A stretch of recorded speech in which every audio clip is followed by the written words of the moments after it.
Assalamualaikum warahmatullahi wabarakatuh. Perkenalkan, nama saya Asri Nursyamsi Fajriani dari Program Studi Sistem Informasi.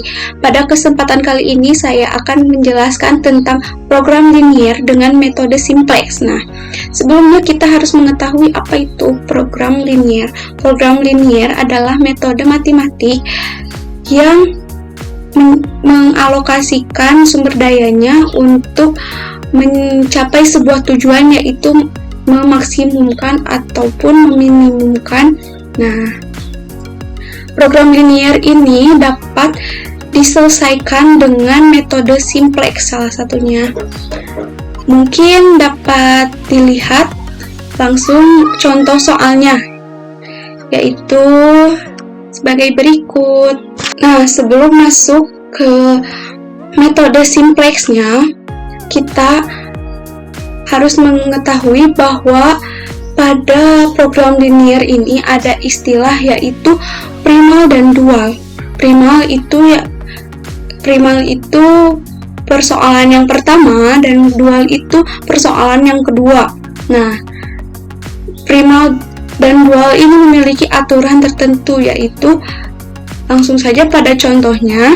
Contohnya di sini ada fungsi tujuan maksimalkan Z dengan 20x1 ditambah 30x2 dan fungsi kendalanya yaitu 2x1 ditambah 4x2 kurang dari sama dengan 3 dan 4x1 ditambah 3x2 kurang dari sama dengan 6. Lalu ada x1, x2 lebih besar dari sama dengan 0. Nah, jika kita ingin membuat dualnya, fungsi tujuan maksimal pada primal akan menjadi fungsi tujuan minimal pada dual.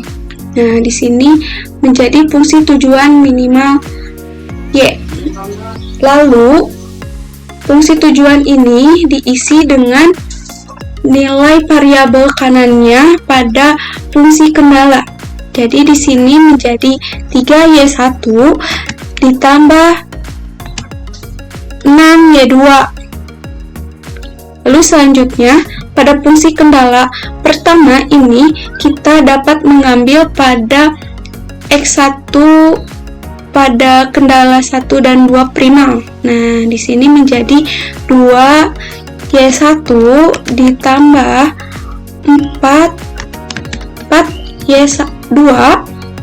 Nah, dikarenakan pada primal ini bentuknya maksimal dan tandanya itu kurang dari sama dengan, maka pada dual tandanya akan menjadi lebih besar dari sama dengan. Lalu nilai sebelah kanannya ini diisi dengan fungsi tujuan maksimal primal ini, yaitu 20.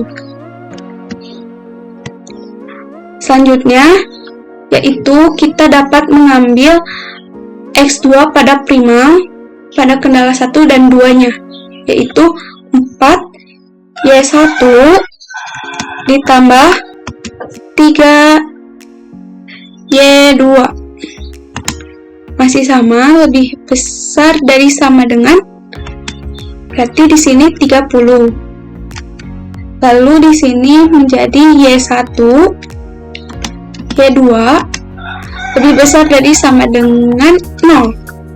Nah, karena kita sudah memiliki primal dan dualnya, maka selanjutnya kita dapat mengerjakan dengan metode simplex. Nah, di sini kita mengerjakan terlebih dahulu yang maksimal. Pada metode simplex, kita harus membuat nilai menjadi standar terlebih dahulu, yaitu contohnya pada fungsi kendala harus ditambahkan dengan select variable. Nah, contohnya 2x1 ditambah 4x2 ditambah s1 sama dengan 3. Selanjutnya 4x1 ditambah 3x2 lalu ditambah select variabel yang kedua sama dengan 6. Lalu di sini x1, x2, s1 dan s2 lebih besar dari sama dengan 0. Lalu fungsi tujuan maksimal z-nya di sini menjadi 20x1 ditambah 30x2 ditambah 0s1 ditambah 0s2. Nah, lalu selanjutnya kita masuk ke tabel iterasinya, yaitu ini, seperti ini tabelnya. Lalu CJ di sini diisi oleh fungsi tujuan yang ini. Jadi X1-nya 20, X2-nya 30, S1-nya 0, S2-nya juga 0. Lalu kita isi basic variabelnya, yaitu S1 dan S2 dengan CBI-nya 0. Nah, baris ini kita isi dengan fungsi kendala yang pertama, yaitu 2, 4, S1-nya 1, S2-nya 0. Lalu solutionnya 3. Nah, pada baris ini kita isi dengan kendala yang kedua, yaitu 4, 3, 0, 1, 6. Nah, selanjutnya kita masuk ke ZJ-nya, yaitu dengan rumus CBI dikali AIJ. CBI dikali AIJ. Nah, contohnya CBI. Nah, CBI di sini harus diabsolutkan ya dengan F4. Lalu dikali AIJ ditambah dengan CBI diabsolutkan, lalu dikali AIJ-nya. Nah, lalu kita bisa tarik. Selanjutnya adalah CJ min ZJ. Nah, di sini bisa langsung saja CJ-nya 20 dikurangi ZJ.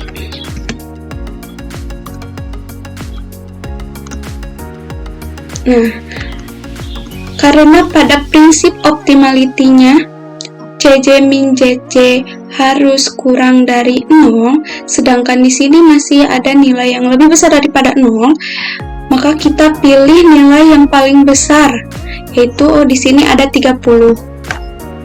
Nilai ini akan menjadi pivot. Nah, kita tandai.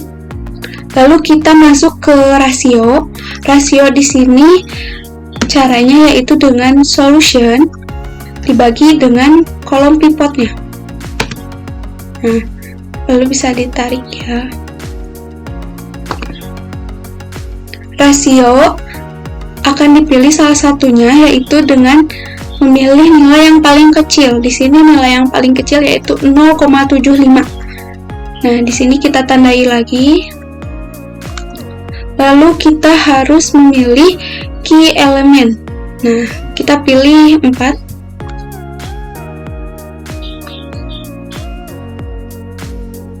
Karena ini belum optimal, maka kita harus melanjutkannya lagi ke iterasi 1 ya. Di sini membuat tabelnya lagi, masih sama. Nah, pada basic variabelnya S1 ini diganti oleh S2. Tetapi S2-nya masih tetap karena tidak diganti oleh apapun. Lalu CBI-nya di sini X2 yaitu 30. Di sini 0. Untuk menentukan nilai entering variabelnya, kita bisa menggunakan rumus yaitu dengan key column value dibagi dengan key element dan di absolute.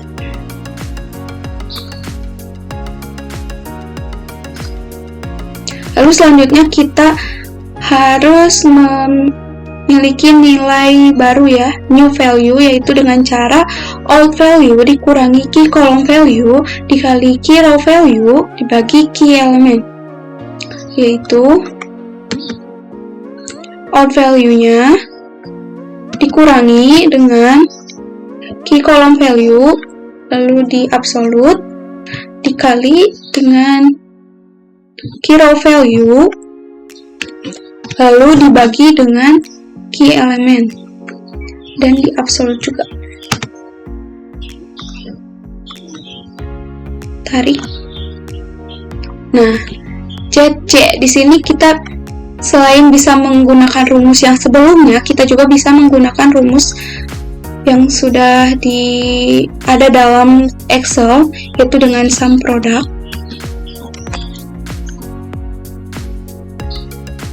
CBI di absolute, lalu AIJ-nya. Nilainya akan sama, lalu tarik. Selanjutnya, CJ min JJ. CJ-nya min JJ. Lalu tarik. Karena di sini kita masih menemukan nilai yang lebih besar daripada 0, maka kita jadikan lagi sebagai pivot ya. Lalu kita masuk ke rasio dengan solution dibagi dengan kolom pivotnya. Ditarik. Nah, di sini nilainya sama ya, 1,5. Maka kita dapat memilih salah satunya. Saya akan memilih pada bagian bawahnya. Lalu tandain lagi. Dan saya akan memilih key elemennya 2,5. Nah, selanjutnya kita akan memasuki iterasi yang kedua. Ini masih sama. Nah, basic variabelnya ini masih X2. Nah, yang ini S2-nya sudah digantikan oleh X1. Berarti di sini 30 dan di sini 20. Nah, kita akan mencari nilai entering variabelnya ya. Dengan cara seperti tadi, yaitu dibagi dengan key element absolute. Nah, lalu ditarik.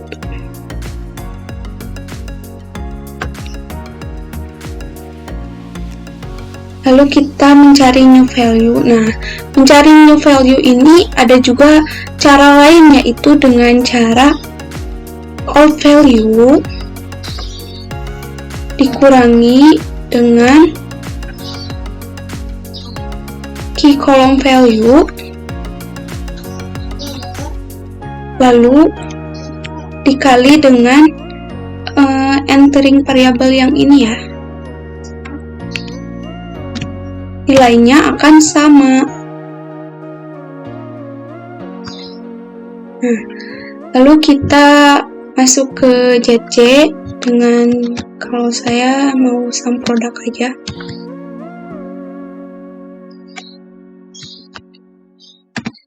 Lalu AIJ-nya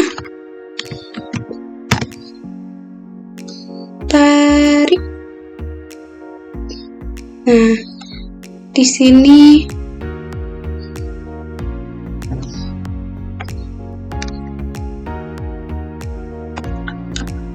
CC min CC.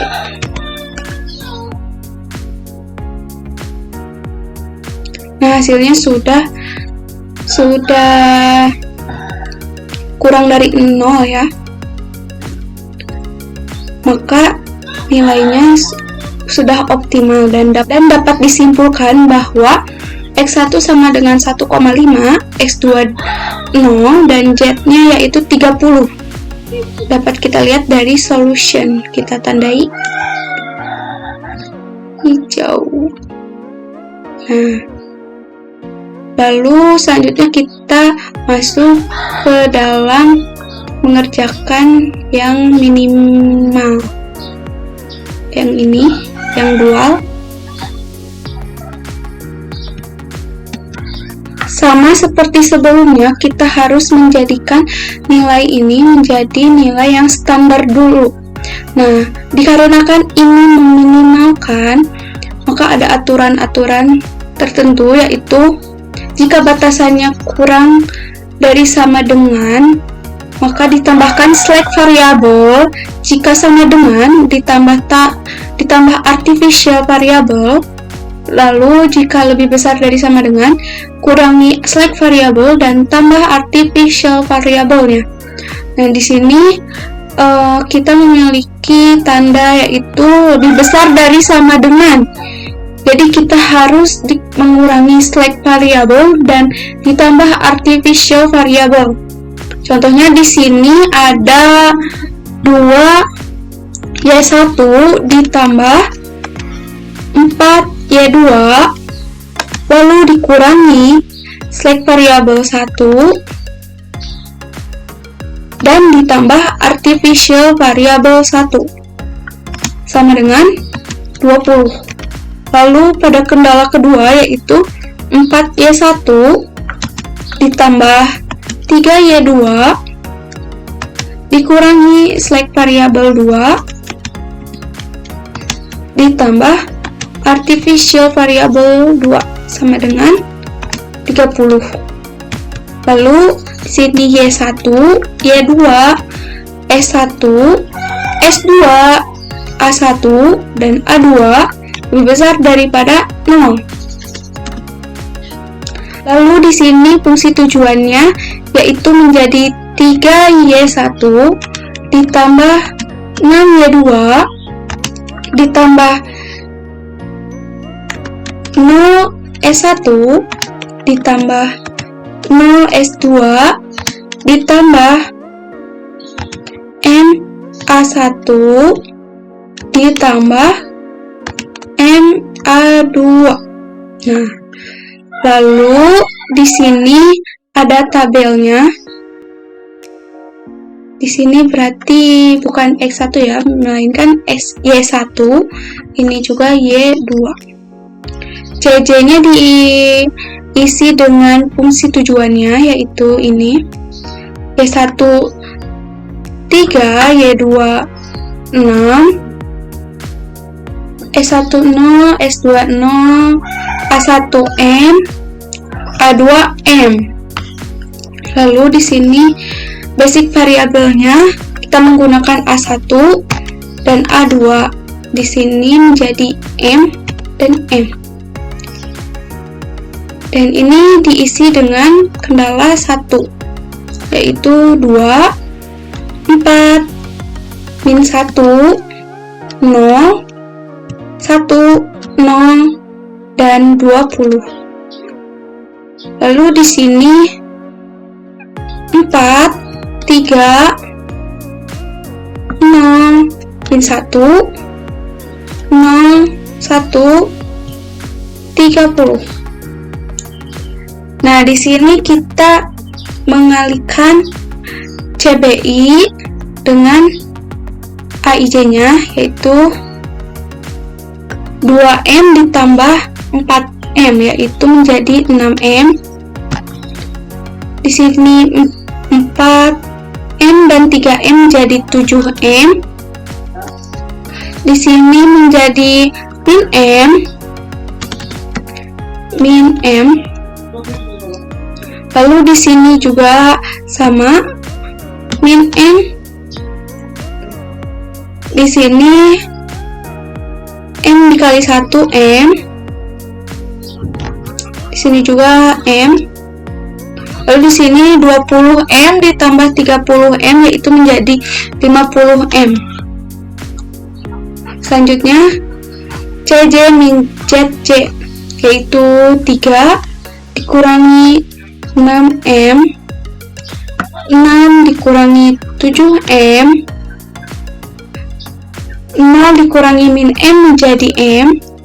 Ini juga sama M. M dikurangi M0, M dikurangi M0. Lalu kita memilih minus M yang paling besar, yaitu ini min 7M. Lalu kita kasih tanda kuning sebagai pivotnya. Lalu kita masuk ke rasio. Sama seperti tadi, solution bagi kolom pivot. Tarik. Nah, kita pilih nilai yang paling kecil, yaitu ini. Dan tentukan key elemennya. Lalu selanjutnya, ini masih sama. Dengan basic variabel A1 digantikan oleh Y2. A2 masih di sini 6, di sini M. Lalu Y2 akan jadi entering variabel. Lalu pada baris ini akan diisi dengan entering variabel, yaitu dengan 2 dibagi dengan ini key elemennya di absolute ya. Lalu tarik. Lalu selanjutnya kita mencari new value seperti tadi. Old value dikurangi key column value di absolute, lalu dikalikan dengan entering variabelnya.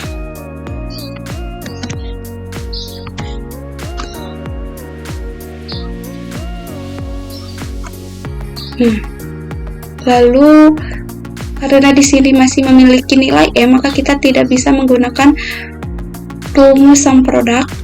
Kita di sini bisa mengalihkannya. 6 dikali 0,5 yaitu 3, ditambah 2,5M. Lalu di sini 6. Selanjutnya 6 dikali min 0,25 yaitu 1 min 1,5 ditambah 0,75M.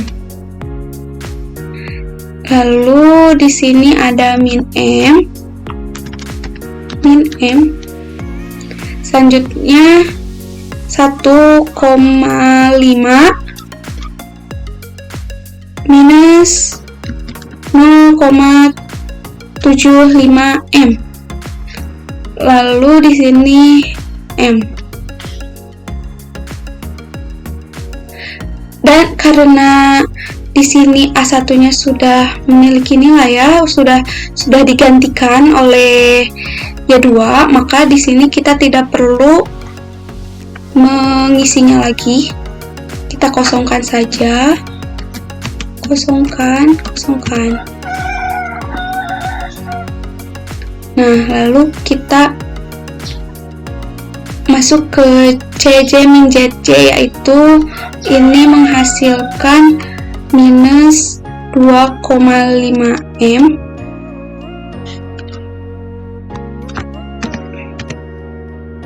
Lalu selanjutnya ini 0.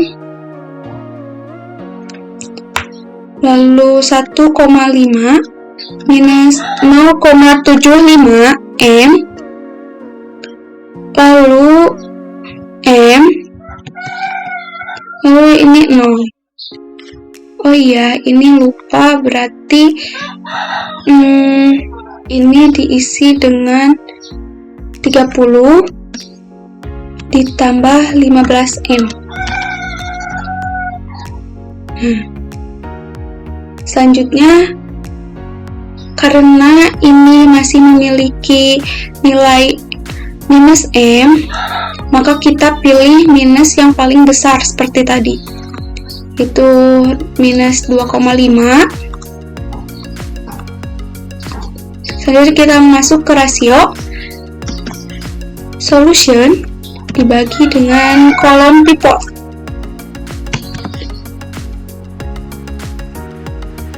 Nah, setelah itu kita pilih yang paling kecil nilainya.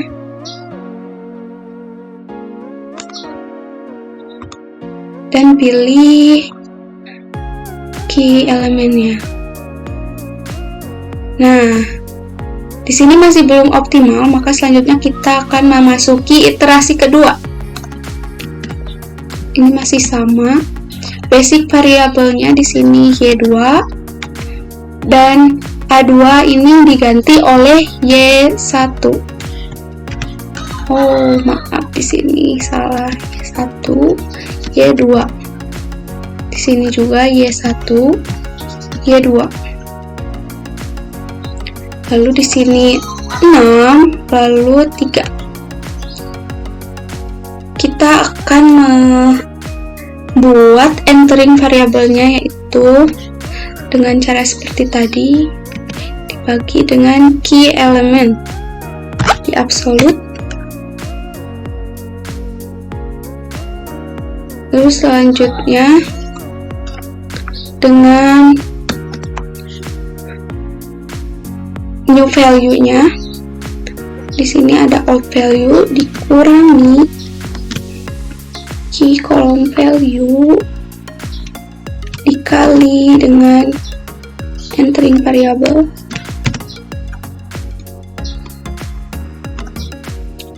Nah, lalu selanjutnya CC, yaitu kita bisa memakai sum product lagi ya, sum product ini di absolute, lalu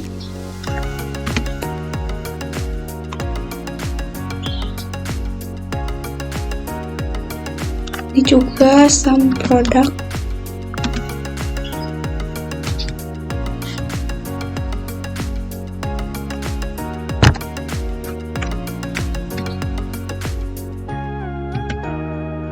Nah, selanjutnya CC min ZC. Nah,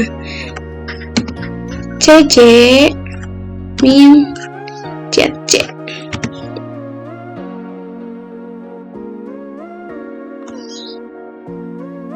Nah, sebenarnya di sini pada A1 dan A2 kita bisa saja tidak menghitungnya karena sudah memiliki nilai ya.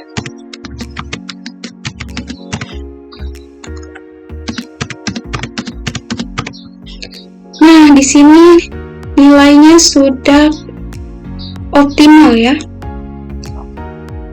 Maka dapat dihasilkan bahwa